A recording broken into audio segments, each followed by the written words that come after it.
उत्तराखंड से इस वक्त की बड़ी खबर आपको बता दें, पूर्व सीएम त्रिवेंद्र सिंह रावत नहीं लड़ना चाहते हैं विधानसभा चुनाव। इस वक्त की बड़ी खबर, पूर्व सीएम त्रिवेंद्र सिंह रावत नहीं लड़ना चाहते हैं विधानसभा चुनाव।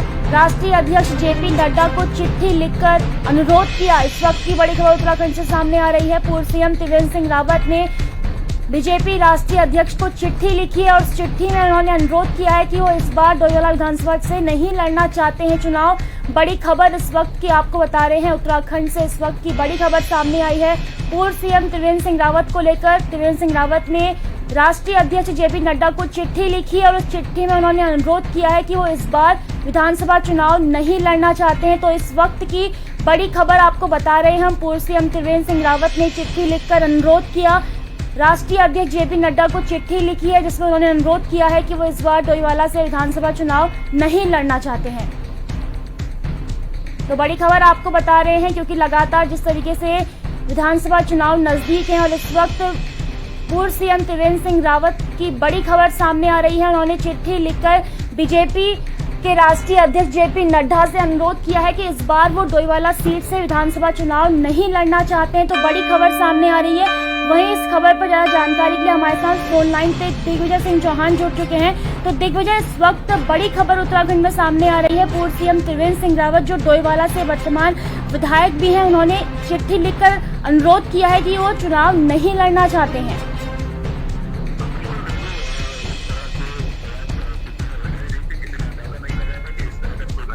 लेकिन उत्तराखंड की राजनीति में पिछले 3-4 दिनों में जिस तरीके से घटनाक्रम लगातार बदले हैं तो उससे राजनीति भी और दिलचस्प हो गई है और जो कयासों का दौर था वो और भी ज्यादा तेज हो गया है। अब त्रिवेंद्र सिंह रावत उत्तराखंड के पूर्व मुख्यमंत्री रहे हैं और एक लंबे समय तक उन्होंने उत्तराखंड में सरकार को चलाया है। उसके बाद वो मुख्यमंत्री पद से हट गए और तीरथ सिंह रावत मुख्यमंत्री बने। तो अब जो है त्रिवेंद्र सिंह रावत ने एक पत्र लिखा है जेपी नड्डा के नाम और इस पत्र में उन्होंने ये भी लिखा है कि प्रदेश में मुख्यमंत्री बदलने के बाद जो है युवा नेतृत्व सामने आया है और मैं ऐसा मानता हूँ कि मुझे 2022 में विधानसभा का चुनाव जो है वो नहीं लड़ना चाहिए। तो एक तरीके से उन्होंने अपनी इच्छा सामने रखी है पार्टी के सामने और पार्टी को अवगत करवा दिया है कि मेरी ये इच्छा कि मैं चुनाव न लड़ूं। लेकिन इसी बीच अब तमाम तरह की कयासबाजियां लग रही है। ये भी कयास लगाए जा रहे हैं कि हो सकता है कि त्रिवेंद्र सिंह रावत को संगठन में, पार्टी के संगठन में कोई बड़ी महत्वपूर्ण जिम्मेदारी दी जा सकती है। चुनाव जो संचालन समिति होगी उसमें उनको महत्वपूर्ण पद दिया जा सकता है। ये भी कयास है कि हो सकता है कि कार्यकारी अध्यक्ष का पद भी उन्हें उत्तराखंड बीजेपी के संगठन में दिया जाए। तो यानी कि एक बात तो क्लियर है कि अगर त्रिवेंद्र सिंह रावत विधानसभा का चुनाव नहीं लड़ते हैं, चुनाव न लड़ने की इच्छा वो जता रहे हैं और हाईकमान को पत्र भी इस मामले में लिख रहे हैं, तो इसका मतलब जाहिर है कि उन्हें कोई बड़ी जिम्मेदारी संगठन में दी जा सकती है। अब अगर उन्हें संगठन में जिम्मेदारी दी जाती है तो जो डोईवाला विधानसभा है जहां से वो क्षेत्रीय विधायक है वो सीट एकदम से खाली हो जाती है। इसमें समीकरण अब क्या क्या हो सकते हैं रेणु, इस पर भी नजरें सभी की पड़ी हुई है। क्या समीकरण ये होंगे कि डोईवाला विधानसभा में ऋषिकेश के जो विधायक है विधानसभा अध्यक्ष प्रेमचंद्र अग्रवाल वो डोईवाला आ जाए और नरेंद्र नगर में सुबोध उनियाल कैबिनेट मंत्री है वो ऋषिकेश आ जाए और फिर क्योंकि नरेंद्र नगर में सीटों को लेकर के, टिकट को लेकर के जो मामला वहां पर फंस रहा था ओम गोपाल रावत और सुबोध उनियाल के बीच में, तो क्या ये समीकरण बनेगी कि वहां से ओम गोपाल रावत को टिकट दिया जाए, सुबोध उनियाल ऋषिकेश आ जाए और प्रेमचंद्र अग्रवाल डोईवाला आ जाए। इस तरह की कड़कबाजी भी अपनी जगह चल रही है। हालांकि अभी इस बात को लेकर कोई कंफर्मेशन नहीं है। सभी को इस बात का इंतजार है कि पार्टी जो है वो अपने कैंडिडेट की लिस्ट कब तक जारी करती है और त्रिवेंद्र तो क्योंकि अब अपनी इच्छा जाहिर कर ही चुके हैं पार्टी संगठन के सामने कि वो चुनाव नहीं लड़ना चाहते हैं, तो डोईवाला सीट अब खाली होगी तो उस पर कौन आएगा इस पर नजर रहनी चाहिए और उस पर अलावा त्रिवेंद्र सिंह रावत को कौन सी बड़ी जिम्मेदारी दी जाती है इस पर नजरें रहेंगी। बिल्कुल दिग्विजय, क्योंकि अगर हम इससे पहले की बात करें तो कुछ दिन पहले ही त्रिवेंद्र सिंह रावत का ये बयान सामने आया था कि उन्होंने कहा था कि पार्टी उन्हें जब भी टिकट देगी वो जरूर चुनाव लड़ेंगे। लेकिन अब ठीक चुनाव से पहले चिट्ठी में ये अनुरोध किया जाता है कि वो चुनाव नहीं लड़ना चाहते। अपने आप में ये बड़ी बात है। और आपको क्या लगता है, क्योंकि डोईवाला सीट से वो जाना माना चेहरा थे, 3 बार वो विजयी उस सीट से हुए हैं, तो ऐसे में डोईवाला की जनता जो उनके हितैषी है वो जरूर नाराज दिखेंगे।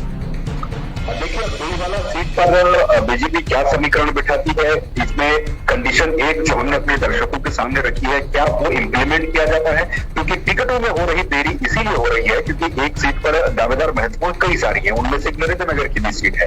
उस सीट का सोल्यूशन इस फॉर्मूले से निकाला जा सकता है। दूसरा, अगर त्रिवेंद्र सिंह रावत वहां से चुनाव नहीं लड़ते हैं और उन्हें अगर ये कहा गया हो कि आप अपने हिसाब से डिसाइड कर लीजिए कि डोईवाला सीट का हमें क्या करना है और वहां पर कैंडिडेट होना चाहिए, तो ऐसा नहीं है कि डोईवाला सीट पर कोई वहां पर दावेदारी नहीं कर रहा त्रिवेंद्र सिंह रावत के अलावा। डोईवाला सीट पर पूर्व मुख्यमंत्री त्रिवेंद्र सिंह रावत के अलावा भी कई चेहरे वहां पर हैं जो कि दावेदारी कर रहे हैं। अब उनमें से किसी को मौका मिलेगा या फिर कोई पैराशूट कैंडिडेट वहां पर उतरेगा, ये तमाम बातें होंगी जिन पर नजरें रहेंगी। और डोईवाला में क्योंकि कांग्रेस से हीरा सिंह बिष्ट वहां पर चुनाव लड़ते हैं तो वो भी एक बड़े चेहरे हैं, उनका कद भी बहुत बड़ा है। तो अगर वो कांग्रेस से वहां पर आते हैं तो उनके खिलाफ पार्टी इतने बड़े कद के नेता को किसको उतारेगी, ये भी उनके सामने तमाम तरह के सवाल होंगे। जी बिल्कुल दिग्विजय, लेकिन इस खबर को सुनने के बाद डोईवाला क्षेत्र के जितने भी करीबी हैं त्रिवेंद्र सिंह रावत के, उनको जरूर बड़ा झटका लगा है।